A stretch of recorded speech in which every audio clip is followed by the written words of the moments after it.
Hello everybody, welcome back to my channel, Homeschooling Childminding Mum. My name is Beth.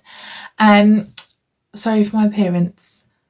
My husband and I are literally fighting over who's using the laptop, and he's currently asleep, so I was like, I'm gonna run downstairs, do my videos, do my editing, which I love, but I haven't been able to get to the computer for like 3 days because the last 3 days, every time I've tried to get here, he's on the laptop doing some other kind of work. So there we are.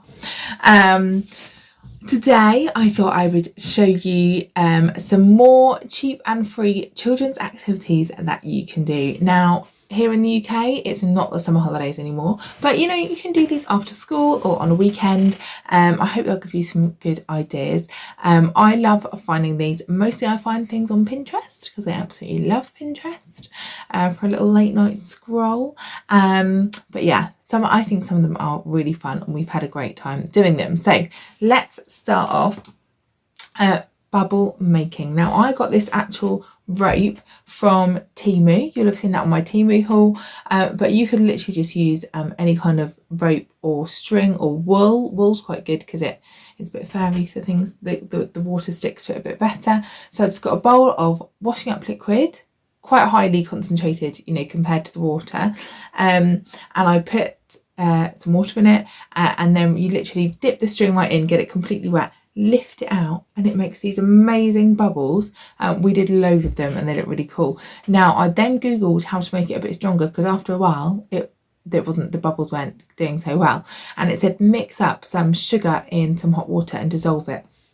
So I did, like, I don't know, 2 tablespoons of sugar with like a really small amount of water in a mug, dissolved it, so it's just enough water to dissolve it all, put that in, stirred it in, and it did definitely help and make it a bit better, but you might need to keep adding some washing up liquid. But this was really fun, and then I ended up running all over the garden with the rope going around. It was really good. Next, this is an idea I saw on Pinterest. I just got a board, and we had like a big bit of cardboard because we're having a house extension done. We had, I think, like a radiator was in this box. We've got loads of boxes around now anyway. And then I just kind of glued or sellotaped loads of random other boxes, like egg boxes, toilet roll tubes, other little things that I'd got, put out the paint, and they had great fun painting this. It was just a bit of a free-for-all, do whatever you want, but they absolutely loved this. Next, also with another bit of cardboard. You can't see this very well unless you've got very good eyesight, but I drew on there in pencil, but I should have done it with pen to show up for the video. I drew around my hand several times on the board and then put out the nail varnishes. Now we have got a load of rubbishy little nail varnishes all around our house that my girls have had for different birthdays and things, and so they just love this. I am not a massive fan of them using nail varnish on their hands because of the different chemicals, but I was like, on a bit of cardboard, that's absolutely fine. They had a whale of a time, spent ages putting different patterns and everything on, and it doesn't matter because it's not on their hands.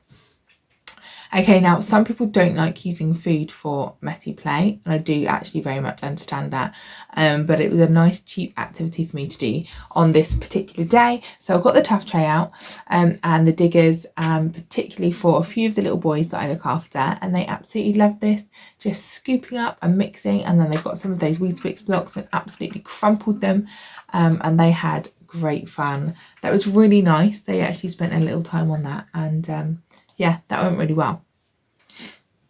Next, we'd been to the beach actually about 2 years ago, and I've kept the shells. We went to a really good shell-filled beach in Holcombe. If anyone's been there, it's the most beautiful beach.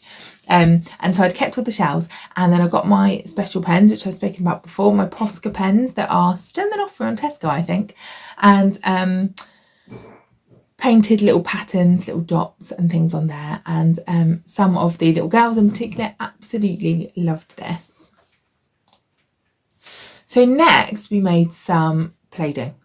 So I've got a Play-Doh recipe which I've put on here before, I know, but this time you can use cream of tartar, which we did for some of it, but do you know what, I realised that they don't actually take it home and play with it. So you don't need the thing that's going to keep it and make it really stretchy and fun. It just needs to be fun there in that moment. So actually we just did it with flour and water for several of them because they just wanted to play with it there and then. But they did have great fun doing that, mixing it up. They loved, what they really love doing is making it into its normal dough and then adding the food colouring. That's apparently the best bit. So that was really fun too. Next we did colour mixing. And I literally, again, just put some food colouring in some pots and they did colour mixing. Currently, this is like a massive hit in our house. I also did this at our Sunday school and this was the result. They tried to make, I'd literally started with 3 primary colours and they'd made loads of different colours from that. So yeah, they had an absolutely brilliant time. That kept them entertained for ages. Now, this technically isn't a cheap or free activity if you haven't got Magna tiles, but I know lots of people have. And I have only just found that on Pinterest, if you type in Kinetics Tiles, it will show you loads of ideas of things that you can make. So here, I just printed some off and we're trying to make a ramp as it showed us on the picture. But honestly, on Pinterest, there are like hundreds and hundreds of different things that you can make with your Kinetics tiles. And finally, this I have totally stolen from Forest School. Sorry, that's not a tear, it's hay fever. We went to Forest School like a family day. This is a few months now, but this was my daughter's favourite activity. So they had bits of like thin material, thin cloth, and then you just go and pick some flowers or leaves and then you hammer them. Now it's called something. I can't remember what it's called, but it does have a name. And if you know, please comment below. And then she smashed it and it made these really nice patterns. Now we've kind of brought it home, dried it. I haven't washed it because I think it would probably all come out. But she's now, you could frame it and put it on your wall and that looks really lovely. And she had such a great time doing that. So she got some leaves and then she got some other like brighter flowers and crushed them. And you make your own essential like flower picture. And she thought that was absolutely brilliant. So there we are, guys, another 9 cheap and free kids activities. I hope you enjoyed that and thanks for watching. See you again soon.